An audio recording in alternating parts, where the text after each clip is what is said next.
E nós vamos falar agora aqui no NT Sul sobre o novo coronavírus que está causando medo em todo mundo, mais de 80 mil casos já registrados, um número considerável de mortes, e a gente sabe que a letalidade desse novo vírus fica em aproximadamente 2%. Para a gente entender um pouquinho mais sobre isso, para falar sobre Cachoeira do Sul, tenho convidados aqui no nosso programa hoje. Quero começar cumprimentando aqui Francisco Bastos, nosso comentarista, especialista em gestão de saúde pública. Tudo bem, Francisco? Boa tarde. Boa tarde, Daniel. Cumprimentos a essa iniciativa, da nossa TV, no sentido de levantar uma questão que tu disseste bem, ela está preocupando toda a população, não brasileira e não só cachoeirense, mas do mundo todo. Ok, também com a gente aqui a Andréia Santos, ela é enfermeira responsável pela vigilância epidemiológica de Cachoeira do Sul. Tudo bem, Andréia? Boa tarde. Tudo bem, boa tarde.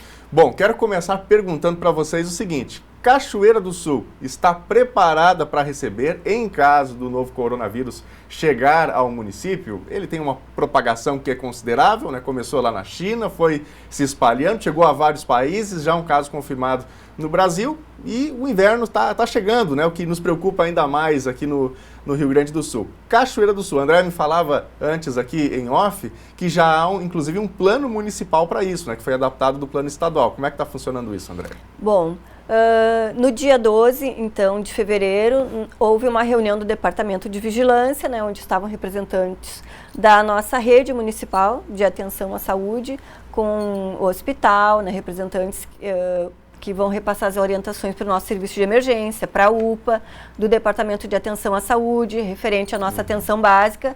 Então, onde foi apresentado o plano estadual de contingência ao Covid-19, né, que agora ele já tem um nome, com a parceria da nossa colega Senira, que ela é responsável pela vigilância epidemiológica ali no 8ª. E então, dentre a apresentação do plano estadual, como resultado dessa reunião, então, houve a elaboração do plano municipal, onde a gente adaptou, então, para a nossa realidade local, né, as funções e as principais pessoas e as instituições que fariam parte dessa rede de atenção, né, em alerta agora para o Covid-19. Francisco, tu trabalhaste muitos anos, né, como gestor de saúde pública, conhece o SUS consideravelmente. Tem muitas pessoas que têm desconfiança, né, em relação à saúde pública, ao Sistema Único de Saúde. Mas o SUS, ele é uma vantagem para o Brasil nesse momento, né, para evitar propagação, enfim, para montar toda essa rede de apoio no caso da doença chegar efetivamente a todos os rincões do país, né? Por incrível que pareça, Daniel, nós temos, por paradoxal que seja, quando surge uma epidemia, ela acaba se transformando, nesse aspecto, numa oportunidade para se discutir algumas coisas. E no caso desse vírus que chegou, primeiro que a população não precisa ficar em pânico, né? Nós hoje temos uma estrutura, e tu colocaste bem, e a Andréia há pouco relatou, diferente de quando surgiu o H1N1 em 2009, que não se tinha conhecimento e não se tinha estrutura. A gente vivenciou naquele momento, né, uma dificuldade muito grande, que agora se observa que nós já temos toda uma estrutura de planejamento a nível, né, de Brasil. No Rio Grande do Sul, especialmente, já está toda a estrutura montada, inclusive nas 19 coordenadorias regionais de saúde, né, onde tem grupos de trabalho específico. E aqui, no caso, né, o município de Cachoeira, que já tem o seu plano também. Mas cabe também à população ela aderir a várias medidas antes da chegada de qualquer vírus. Aliás, eu queria aproveitar para perguntar para a Andréia sobre, comparando com a H1N1, que já é mais conhecido dos brasileiros, né? Dá para a gente traçar algum paralelo entre a H1N1 e o novo vírus? Bom, o paralelo dos sintomas Isso. que as pessoas apresentam, sim. Na verdade, essas doenças respiratórias, elas têm basicamente os mesmos sintomas. Então, neste momento, para a gente investigar como um caso suspeito, né, além da febre, que pode estar no momento a pessoa, ou ela pode ter usado já um antitérmico, então tem que lembrar de perguntar para a pessoa, né, o profissional da saúde, perguntar para a pessoa se ela teve a febre. É um outro sintoma respiratório, que pode ser dificuldade para respirar, né, tosse, e ter viajado ou estado naqueles 14 países, né, da lista da OMS com circulação do vírus. Então, um caso suspeito neste momento do corona é isso. E os sintomas respiratórios são os mesmos gripais, e eles podem ser brandos. Em algumas, poucas situações, eles têm a necessidade de hospitalização, né, que a pessoa tem mais dificuldade para respirar e muitas vezes precisa de um suporte nessa hospitalar para auxiliar nesta dificuldade de respirar, né? Bom, nesse sentido, acho que uma pergunta bem importante é a seguinte: a pessoa viajou para esse local, quem sabe manifestou sintomas, ou teve contato com alguém que viajou e então veio a manifestar esse sintoma, ou esses sintomas. A pessoa imediatamente deve procurar o médico, ela simplesmente vai, procura o atendimento, ou ela faz um contato prévio, porque o simples fato de repente ela ir a esse local, cumprimentar alguma pessoa, pode potencializar a propagação, né? Como é que funciona isso? Qual que é a orientação do sistema de saúde?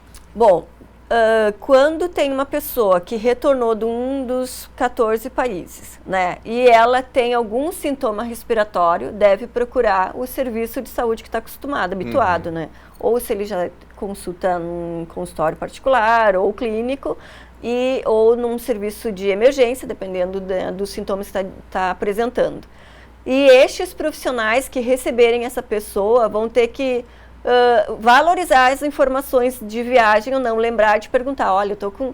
Então, são dois compromissos. A pessoa que está chegando, ela informar que teve em viagem, né, que está com sintoma respiratório e que teve em viagem para esses países, ou mais importante ainda, se ela sabe que teve contato com uma pessoa com coronavírus, ou que é o nosso terceiro caso suspeito, sabe que normalmente se trata mais dos profissionais de saúde, que entrou em contato com uma pessoa com coronavírus com o diagnóstico confirmado por laboratório, né? Então, a gente tem 3 situações de caso suspeito, mas a gente vai trabalhar com certeza mais com o primeiro, que é a pessoa que veio destes 14 países e ele apresenta um sintoma respiratório, então ele tem que procurar um serviço de saúde que ele está habituado, e os profissionais, na hora de acolher, tem que valorizar essas informações, perguntar da febre também e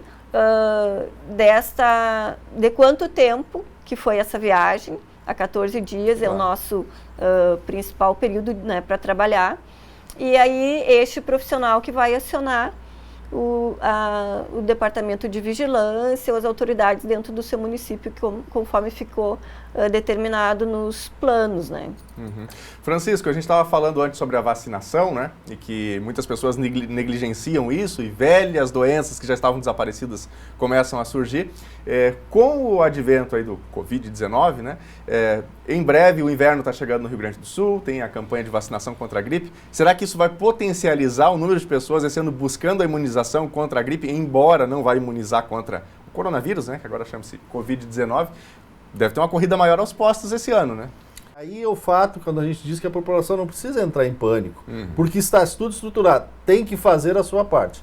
Que são essas orientações que a enfermeira Andréia colocou, que elas são permanentes, elas têm que ser permanentes. A questão de lavar as mãos, a questão dos cuidados com higiene, né? Elas têm que ser permanentes.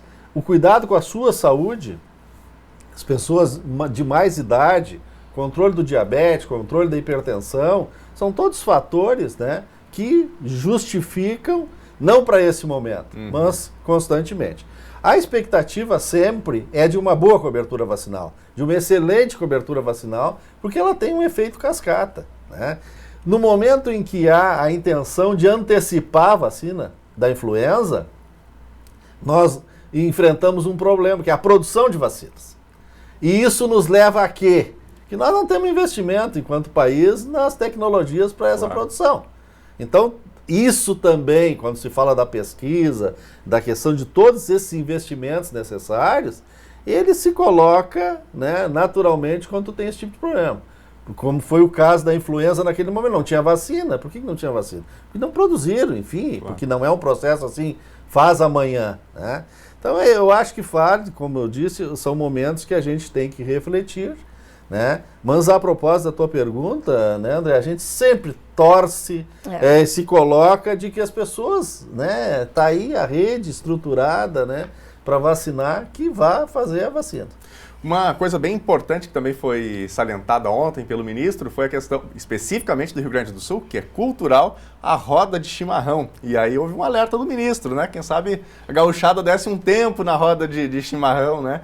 Nesse momento, como é que vocês veem esse aspecto do chimarrão especificamente? Bom, como um dos critérios, né, de prevenção é as pessoas que estão, além daquelas que a gente tem que se cuidar, que é lavar as mãos, né, manter os ambientes arejados, as pessoas que estão resfriadas, elas devem evitar, então, de sair, de ter esse convívio, e se tem uma roda de chimarrão, ela deve, né, não aceitar naquele momento. E isso já deveria estar acontecendo há muito tempo. Olha, hoje eu não estou me sentindo bem, eu amanheci com algum sintoma respiratório, ou tossi hoje de manhã, não vou compartilhar o chimarrão com a minha família ou com meus amigos e vou fazer meu chimarrão separado, né? A gente tem um conjunto de ações que os serviços de saúde e assistência têm que fazer, mas outra ela depende individualmente de cada pessoa, né? Da população em geral. Então, em conjunto, a gente consegue combater várias epidemias.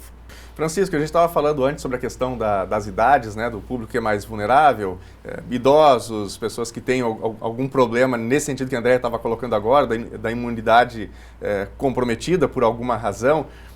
Muitas pessoas ficaram assustadas também pela idade relativamente baixa de algumas pessoas que também vieram a virar óbito, né, na China especialmente. E a gente falava antes de começar aqui o nosso bate-papo sobre o sistema de saúde da China. O que explica pessoas mais jovens, no caso da China, virem a óbito por um problema que, em tese, seria relativamente simples, né? Uma síndrome gripal. A gente tem, nesse momento, né, existem muitas dúvidas, né, ou muitos questionamentos e poucas respostas, cientificamente falando, né? Então, o que se identificava, bom, é de idosos, esse fato hoje está pegando todas as idades, né? E a China, do que se lê, né, o que se sabe da China, eles têm alguns componentes, por exemplo, em termos de sistema de saúde, muito precários. Os próprios hospitais, a questão de controle de infecção, e a população é uma população exposta, né, à poluição enormemente, né? E aí a poluição é questões respiratórias. Outro, é um dos países que mais fumam, né, que tem fumantes no mundo, né? Que a gente aqui no país já conseguiu avançar bastante nesse sentido. Então, o que se tem hoje, né, é justamente, e a André foi muito competente no que ela colocou aqui, né, o que tem que passar para a população, e quando a gente fala população, nós estamos falando de todos os segmentos da população, né? E nós estamos falando, por exemplo, das escolas, das creches, nós estamos falando dos serviços, das empresas, enfim, né? De que essa responsabilidade para o coronavírus, mas é constante, ela tem que ser constante, né? Então, o cuidado, porque nós não sabemos daqui a pouco, a própria expansão do vírus, que nós tenhamos casos de outras idades. E isso já aconteceu, né? Nós temos nesse sentido. Então, não dá para nós caracterizarmos que vai ser para um determinado grupo. Isso sempre é prejudicial. Nós temos exemplos claros, por exemplo, da AIDS, que tu caracterizava que era um grupo. Não, tu não tem um problema de população. Vale para todas as doenças e vale agora, né? Então, o que é fundamental? Que haja, por parte da população, a consciência de que nós estamos frente a um problema. Hoje é este, amanhã vai ser outro, e assim nós vamos indo. E quando o ministro falou, e tu levantaste, nós estamos no Rio Grande do Sul, né, o nosso hábito também já tem uma etiqueta. E a André é muito feliz, o André foi prenda, conhece bem essa história de CTG. Sabe tudo de CTG, de CTG. Eu me deu vontade, quando o ministro colocou, porque isso é um problema que tu vira uma situação, mas o chimarrão, mas já há essa etiqueta entre os gaúchos. Acho que o ministro não sabe, que ele é lá do Mato Grosso, me parece. Não toma chimarrão. Né? E ele não toma chimarrão, ou se toma... Já existe isso, as pessoas já se protegem, e tem que se proteger mais, né? Então, bom, vou tomar, eu já vi várias vezes, né? Não, hoje eu vou tomar o chimarrão sozinho, porque eu tô com uma gripe, enfim, claro. Já é um fato comum, tô resfriado, enfim, desta maneira. Com o aumento da população e com, digamos, a fragilidade que nós temos, inclusive em estruturas urbanas. Hoje o nosso convívio são em ambientes com muitas pessoas, né? Ambientes fechados, enfim. A questão do transporte que já se colocou, então isso aí levou, logicamente, a que nós tenhamos esse tipo de contágio, de disseminação. Mas o importante que se coloca também é que esse tipo, e eu cumprimentei a ti no início aqui, esse tipo de informação, e a imprensa séria tem esse, não tem outro meio, né, de combater os fake news que não seja desta forma. Porque eles vão continuar aí e as pessoas não procuram a fonte. André, para a gente fechar aqui, nosso tempo já está apertadíssimo, mas alguma dica a mais que você gostaria de destacar ainda para a população, especialmente aqui de Cachoeira do Sul, do Rio Grande do Sul?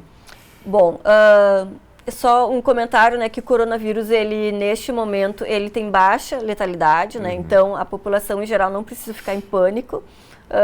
Os óbitos, eles aconteceram, então, em algumas situações de comorbidade, né, pré-determinada, que as pessoas, naquele momento, esse vírus, ele, nas pessoas que ele chegar, as pessoas vão se infectar porque ele é novo. Então, a gente não tem um anticorpo prévio, né, como o H1N1, que já circulou aqui, e ele continua circulando, mas as pessoas que já entraram em contato ou tiveram contato com algum doente, eles já desenvolveram alguma proteção, né? E então, assim, assim como o coronavírus, toda a população deve se preocupar com as doenças respiratórias, e a gente fala muito em gripe, fala no sarampo, que é importante, mas tem a varicela, que pode trazer problemas graves, tem a tuberculose e a hanseníase. A própria hanseníase, nós temos casos, né, no nosso município, tanto de tuberculose como hanseníase, ela é transmitida da mesma forma, né? O sarampo ali, com uma pessoa infectada, ele pode transmitir para 12. Né, e o corona é para 2 no mesmo período. Então, a gente tem que lembrar de todas as doenças e nos manter bem rígidos, digamos assim, dormir as horas que é necessário para a nossa idade, né, ingerir bastante líquidos, água, alimentos que nos fortaleçam, né, além de todas as vacinas que estão disponíveis no calendário. Perfeito. Francisco, algo mais que você gostaria de pontuar ainda sobre o coronavírus? Eu só gostaria de pontuar, Daniel e André, de que a população, de maneira geral, ela tem um olhar importante para essas questões e permanentemente, né? Porque daqui a pouco vai diminuir. Hoje, por exemplo, a gente estava vendo na imprensa que a proporção de letalidade na própria China já diminuiu o número de casos. Então, aquela história, bom, deu surto. Não. Essa tem que ser uma questão. E a outra em relação ao SUS. Importante de que aquelas pessoas que eu não tenho nada a ver com o SUS, eu não uso o SUS, não. O SUS também, e fundamentalmente nessas situações de vigilância epidemiológica, né, de controle de todas essas infecções, ele está constantemente atuando, silenciosamente, e o nosso país, ele tem realmente uma estrutura que pode enfrentar com tranquilidade essa questão, não há preocupação nesse sentido. Ok, nós conversamos aqui no NT Sul e agradecemos ao Francisco Bastos, ele é comentarista aqui do NT Sul, especialista em gestão de saúde pública. Obrigado, Francisco, pela presença com a gente. Muito obrigado pela oportunidade. Também esteve com a gente aqui a Andréia Santos. A Andréia é a enfermeira responsável, deixa eu pegar o crédito para falar certinho aqui, responsável pela vigilância epidemiológica de Cachoeira do Sul. Andréia, muito obrigado pela presença com a gente aqui e nos fornecendo informações mais uma vez, né? Toda vez que a gente precisa de alguma informação, tratando-se de vacinas, enfim, nossa equipe bate a porta da vigilância aqui em Cachoeira do Sul e a Andréia sempre nos atende com todo carinho. Andréia, muito obrigado pela presença. Obrigado pela oportunidade. Ok, Andréia, muito obrigado também pela participação com a gente aqui. Bom, é hora de interatividade aqui no NT Sul e nós vamos para a nossa telinha para conferir aqui recadinhos que estão chegando dos nossos telespectadores.